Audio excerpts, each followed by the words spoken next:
Olá, senhores. Bom dia, boa tarde, boa noite a todos vocês que são inscritos no nosso canal Anotações de Processo Civil. Eu sou o professor Arthur. Para você que não é inscrito ainda, basta clicar no íconezinho do livro aqui embaixo e receberá notificações das novas informações disponibilizadas no canal. Rapidamente apresentar para vocês a nossa forma de contato nas mídias sociais como um todo, e hoje nós vamos tratar a respeito de uma questão que caiu no exame de ordem de número 25, na primeira fase. A questão assim dispunha: Tancredo ajuizou equivocadamente, em abril de 2017, demanda reivindicatória em face de Gilberto, caseiro do sítio Campos Verdes, porque Gilberto parecia ostentar a condição de proprietário. Diante do narrado, assinale a alternativa correta. A linha A. Gilberto deverá realizar a nomeação à autoria no prazo de contestação. Alternativa B. Gilberto poderá alegar ilegitimidade ad causam na contestação, indicando aquele que considera proprietário. A linha C. Trata-se de vício sanável, podendo o magistrado corrigir o polo passivo de ofício, substituindo Gilberto da relação processual, ainda que este não tenha indicado alguém. E, por fim, a linha D. Gilberto poderá promover o chamamento ao processo de seu patrão, a quem está subordinado. Enquanto vocês vão refletindo sobre as alternativas, vamos analisar cada uma delas. Alternativa A. Gilberto deverá realizar a nomeação à autoria no prazo de contestação. Essa alternativa está equivocada. A nomeação à autoria ela era cabível nessa hipótese realmente, mas no CPC de 73. No CPC de 2015, algumas espécies de intervenções de terceiro foram incluídas, como, por exemplo, o incidente de desconsideração da personalidade jurídica, a intervenção do amicus curiae.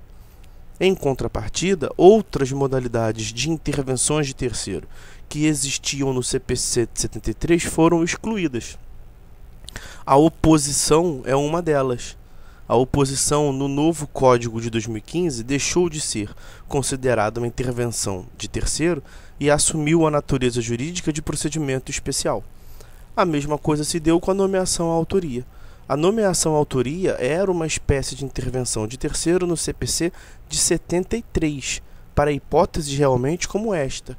Mas no Código de 2015 ela mudou de natureza jurídica. Ela deixou de ser considerada uma espécie de intervenção de terceiro e passou a ser considerada, como nós veremos adiante, uma das alegações que o réu pode formular em sua contestação. Então a alternativa A era a pegadinha da questão. Vejam que essa prova na OAB foi aplicada pouco tempo depois da edição do Código de 2015 e já botou logo na alternativa A uma resposta que pareceria correta ao tempo do Código de Processo Civil de 73. Então está equivocado, não existe mais a figura da nomeação à autoria como categoria autônoma no Código de 2015. A alternativa B é a correta, como referimos ainda há pouco. Gilberto poderá alegar a sua ilegitimidade ad causam na contestação. E aí lhe surge um ônus. Ele deve indicar aquele que considere o proprietário. Então ele deve, ao alegar que ele não é a parte legítima, ele deve indicar como mais uma das diversas modalidades de cooperação no processo. Artigo 6º do CPC. Todos os sujeitos do processo devem cooperar entre si. O réu que alega ser parte ilegítima deve indicar a parte que considera legítima. Está aí a previsão do artigo 339 do Código de Processo Civil. Essa sistemática da indicação de quem considere a parte legítima, a alegação de ilegitimidade ad causam, está disciplinada entre os artigos 338 e 339. No artigo 339 está lá afirmado: quando alegar sua ilegitimidade, incumbe ao réu indicar o sujeito passivo da relação jurídica discutida sempre que tiver conhecimento, sob pena de arcar com as despesas processuais e de indenizar o autor pelos prejuízos decorrentes da falta de indicação. Então vejam, é um ônus processual. Ônus processual como aquela categoria de ato jurídico facultativo, que o sujeito pratica se quiser, mas já sabe de antemão que se não o praticar vai sofrer uma sanção.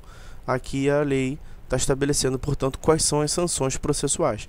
Ele vai arcar com as despesas processuais e eventual indenização que o autor faça jus. Tá? Então, ao alegar a sua ilegitimidade, o réu deverá indicar aquele que considera a parte legitimada. Como é uma ação reivindicatória, ele vai indicar aquele que considera proprietário. Alternativa C. Trata-se de vício sanável, podendo o magistrado corrigir o polo passivo de ofício, substituindo Gilberto da relação processual, ainda que este não tenha indicado alguém. Então nós temos aí algumas questões equivocadas. A alternativa está equivocada. O juiz não pode corrigir o polo passivo de ofício. Em primeiro lugar, porque não se trata de uma questão de ordem pública. Não há aqui um interesse público subjacente que justifique esta correção. E talvez o mais importante é que nós devemos respeitar o princípio da demanda.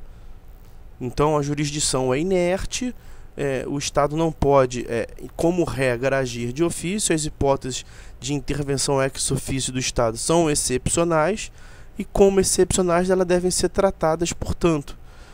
Deve prevalecer aqui o princípio da demanda. O princípio da demanda como aquele ato, aquele impulso que retira o Estado da inércia. Podemos falar do princípio da congruência também, a congruência entre aquilo que é pedido e aquilo que é julgado. Então o juiz não pode agir de ofício nesse caso. Ele vai depender aqui de uma atitude do réu na alegação de sua ilegitimidade e acaba dependendo também de uma atitude do autor. Porque lá dentre os parágrafos do artigo 339, vou voltar aqui para que os senhores tenham um acesso. Vejam que dentre as alternativas que se tornam possíveis, a partir da alegação do réu de sua ilegitimidade, o autor pode adotar 3 providências distintas. Primeira providência, ele pode recusar a alegação do réu e prosseguir, portanto, a demanda somente em face do réu. O autor pode optar também por permanecer com o réu como parte legitimada e incluir esse terceiro que o réu alegou como parte legitimada. Nós vamos formar, portanto, nessa hipótese, um litisconsórcio passivo superveniente. E a terceira e última hipótese é que se trata propriamente da substituição processual. O autor pode reconhecer o seu equívoco e solicitar ao juízo que nós tenhamos uma substituição no polo passivo. E aí sairia, no nosso exemplo, Gilberto e entraria a parte que Gilberto alegar como sendo a proprietária do imóvel, como sendo a parte legitimada. Tá? Então, está equivocada a alternativa C por conta desses argumentos. Por fim, a alternativa D. Gilberto poderá promover o chamamento ao processo de seu patrão, a quem está subordinado. Essa alternativa também está equivocada. O chamamento ao processo é uma espécie de intervenção de terceiros que era previsto no CPC de 73 e continua previsto no CPC de 2015, mas as hipóteses de cabimento do chamamento ao processo, elas envolvem situações de coobrigação e estão disciplinadas no artigo 130 do CPC. Eu colei aí para vocês. É admissível o chamamento ao processo requerido pelo réu nessas hipóteses. Inciso 1º, do afiançado na ação em que o fiador for réu. Inciso 2º, dos demais fiadores na ação proposta contra um ou alguns deles. Inciso 3º, dos demais devedores solidários, quando o credor exigir de um ou de alguns o pagamento da dívida comum. Veja que nenhuma dessas hipóteses tangencia a situação da demanda reivindicatória formulada na assertiva. Então essas foram as considerações, está aí o gabarito dessa questão para vocês. Continue acompanhando nos nossos canais nas redes sociais. A ideia é transmitir um vídeo diário, sempre que possível, para os senhores. Quanto mais informação, melhor. Espero que vocês tenham gostado.